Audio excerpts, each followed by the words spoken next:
चलिए आपको लेकर चलते हैं सीधे दरभंगा, जहां पर सीएम योगी आदित्यनाथ कुछ कह रहे हैं, सुनिए।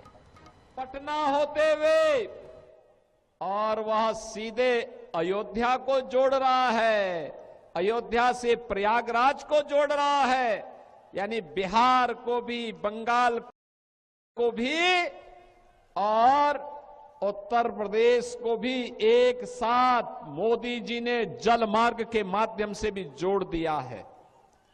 बहनों और भाइयों, डबल इंजन की सरकार होती है, ऐसे ही परिणाम सामने आते हैं। विकास, ऐसे ही विकास की बहार बहती है। और आज यही कहने के लिए मैं आपके पास आया हूं, विशेष रूप से अयोध्या का संदेश लेकर के आया हूं। मां जानकी के आशीर्वाद का संदेश। आपसे मेरा आग्रह होगा, ये जो आपके हाथ में तख्ती है और जो ये आपके पास कटआउट है, इसको फेंके मत, किसी पे चोट लग जाएगी, क्या फायदा है। अरे ये तो मां जानकी का संदेश वाली धरा है। मां जानकी का आशीर्वाद सबको बराबर प्राप्त होता है। और अब तो गौरवशाली क्षण है हमारे लिए। ये डबल इंजन की सरकार बिना भेदभाव के शासन की योजना का लाभ सभी तबके को दे रही है। क्या गांव, क्या गरीब, क्या किसान, क्या नौजवान, क्या महिलाएं, क्या श्रमिक, क्या व्यापारी, हर एक तबका उन योजनाओं का लाभ ले रहा है। विकास भी है, विरासत भी है और गरीब कल्याण भी। आप याद करिए ना, आरजेडी की सरकार थी इस बिहार में, कांग्रेस समर्थन कर रही थी, गरीब का राशन हड़प लिया जाता था, गरीब को किसी योजना का लाभ नहीं मिलता था, विकास की योजनाओं से गरीब को वंचित कर दिया जाता था। आज देश के अंदर मोदी जी के नेतृत्व में 80 करोड़ लोगों को फ्री में राशन की सुविधा का लाभ प्राप्त हो रहा है। बहनों और भाइयों, 2005 के पहले कांग्रेस की सरकार रही हो या आरजेडी की सरकार, गरीब अगर बीमार हो जाता था तो तड़प तड़प करके मरने के लिए मजबूर होता था। उपचार की सुविधा नहीं थी और अगर कोई बाहर चला भी गया तो उसके बाद पैसा नहीं होता था। आज तो प्रधानमंत्री मोदी जी ने भारत के 50 करोड़ लोगों को आयुष्मान भारत के अंदर प्रतिवर्ष 5 लाख रुपए की स्वास्थ्य बीमा प्रदान कर दी है। आप कहीं भी जाइए, उपचार कराइए। 70 वर्ष से ऊपर का कोई भी व्यक्ति अपना उपचार करा सकता है।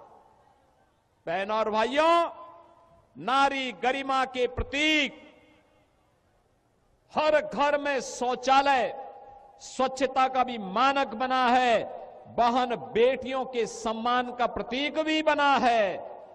और यही नहीं, हर गरीब के सिर को ढकने के लिए छत मिलेगी। यह अभी मोदी जी ने, डबल इंजन की सरकार ने करके दिखा दिया है। गरीब के घर में रसोई जले और धुएं से मुक्ति मिले, ऐसे 10 करोड़ से अधिक परिवारों को उज्ज्वला योजना का फ्री में कनेक्शन देने का काम भी डबल इंजन की सरकार ने मोदी जी के नेतृत्व में कर दिया है। आज बिहार का नौजवान रोजगार प्राप्त कर रहा है। बहनों और भाइयों, अन्नदाता किसान को प्रधानमंत्री किसान सम्मान निधि का लाभ प्राप्त हो रहा है।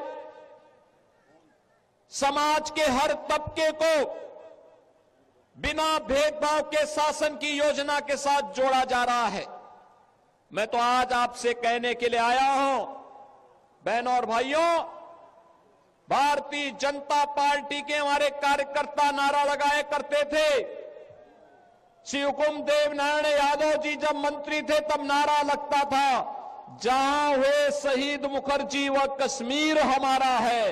ये कश्मीर को विवादित किसने किया? ये कांग्रेस ने किया। ये कांग्रेस ने किया है। और आज कश्मीर को आतंकवाद और उग्रवाद के द्वंद से मुक्त कराने का काम किया है मोदी जी ने और गृह मंत्री अमित शाह जी ने। आज मैं प्रातःकाल एक अखबार पढ़ रहा था और अखबार पढ़ते पढ़ते मेरी नजर एक समाचार पे पड़ी। वह समाचार था एक फिल्म का एक्टर जो कश्मीर का था 27 वर्ष के बाद कश्मीर जा पाया। कौन वे लोग थे जो कश्मीरी हिंदुओं को विस्थापित कर दिए थे? ऐसी कौन सी नौबत आई थी कि कश्मीर घाटी हिंदू विहीन हो गई? ये कांग्रेस का पाप था। धारा 370 जो कश्मीर में लागू कर दिया गया था कि कश्मीर में बिहार का व्यक्ति नहीं जाके बच सकता, मिथिला का व्यक्ति नहीं बच सकता। ये कांग्रेस ने पाप किया था। परिणाम क्या था? पाकिस्तानी वहां बस रहे थे और शेष हिंदुस्तानियों को कश्मीर खाली करने के लिए कहा जा रहा था। मोदी जी आए, धारा 370 समाप्त हुई। आज कश्मीर में मिथिला का व्यक्ति भी और बिहार का व्यक्ति भी समान रूप से जाकर के बच सकता है। यह अधिकार मोदी जी ने दिया है। बहनों और भाइयों, मैं तो आपसे कहने के लिए आया हूं, ये जो तो आप सुन रहे थे सीएम योगी आदित्यनाथ को, जो बिहार के रण में हुंकार भरते नजर आते हैं।